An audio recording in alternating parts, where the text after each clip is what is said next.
Assalamualaikum teman-teman, masih di Bulan, tempatnya belajar manajemen dan pendidikan. Nah, kali ini saya akan share informasi ke kalian semua terkait dengan jenis-jenis arsip.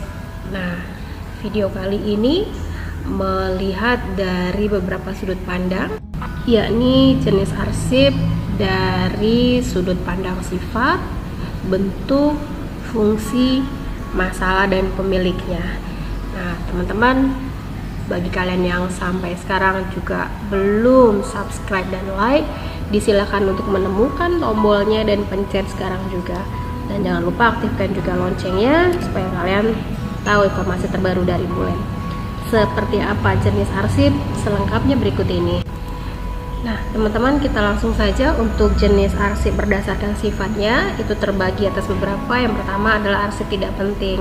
Nah, di sini hanya semacam kegunaannya hanya untuk informasi saja, seperti surat undangan ataupun brosur. Nah, berikutnya ada juga arsip biasa, yaitu arsip yang semulanya penting namun pada akhirnya itu tidak berguna lagi atau pada saat sudah berlalu. Contohnya seperti surat lamaran kerja ataupun surat keterangan. Berikutnya arsip penting, yaitu arsip yang memiliki hubungan dengan masa lalu dan masa yang akan datang. Nah, ini contohnya adalah arsip penting seperti surat perjanjian atau surat kuasa.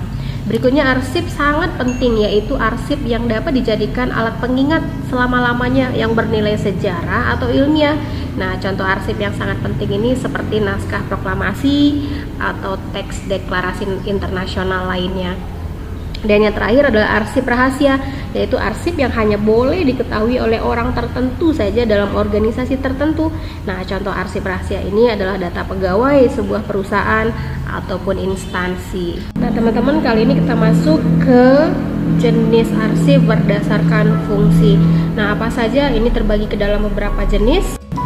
Nah, jenis yang pertama adalah arsip dinamis. Ini adalah arsip yang digunakan secara langsung dalam kegiatan dan disimpan selama jangka waktu tertentu. Nah, arsip dinamis ini terdiri atas 3 jenis, yaitu arsip aktif, inaktif, dan arsip vital.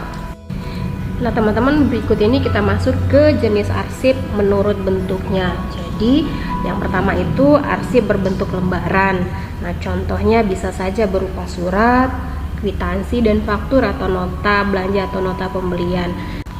Nah, sementara itu ada juga arsip yang bentuknya bukan lembaran. Nah, contohnya bisa seperti disket ketika zaman lama, ada juga flash disk dalam bentuk compact disk maupun dalam bentuk DVD. Nah, teman-teman, kali ini kita masuk ke jenis arsip berdasarkan masalahnya. Nah, yang pertama itu adalah financial record, yaitu arsip yang berkaitan dengan masalah keuangan. Nah, contoh arsip finansial adalah kwitansi, giro maupun cek. Berikutnya ada inventory record, yaitu arsip yang berhubungan dengan masalah barang inventaris. Nah, contohnya ada inventory, catatan tentang jumlah barang, merek, ukuran maupun harga. Nah, berikutnya ada yang namanya personal record, yaitu arsip yang berhubungan dengan masalah kepegawaian. Nah, contoh arsip personal adalah surat lamaran kerja, CV, ataupun absensi kehadiran para pekerja. Nah, berikutnya lagi adalah sales record, yaitu arsip yang berhubungan dengan masalah penjualan. Contoh arsip sales adalah daftar agen distributor dan daftar penjualan barang misalnya. Dan yang terakhir adalah production record, yaitu arsip yang berhubungan dengan masalah produksi. Contoh arsip productions adalah data produksi barang ataupun data terkait dengan jasa. Nah, teman-teman, ini adalah bagian terakhir dari jenis arsip berdasarkan pemiliknya. Terbagi atas 2 bagian. Yang pertama adalah arsip lembaga pemerintahan. Nah, ini adalah arsip lembaga pemerintahan yang antara lain meliputi Arsip Nasional atau disingkat dengan ANRI, Arsip Nasional Republik Indonesia. Nah, arsip ini sih biasanya ada di tiap ibu kota negara, ibu kota daerah tingkat 1, provinsi maupun daerah setingkat di bawahnya.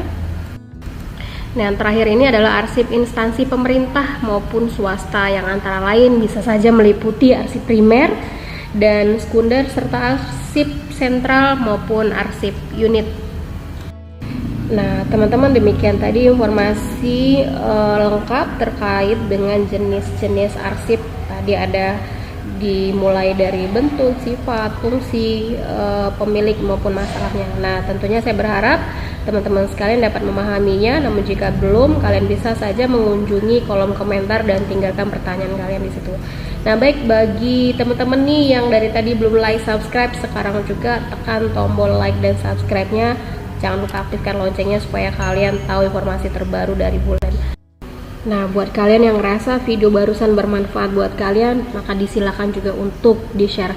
Baik teman-teman, terima kasih banyak sudah bersama saya kali ini. Terima kasih banyak sudah menyimak. Bertemu lagi lain waktu. Saya tutup. Assalamualaikum warahmatullahi wabarakatuh.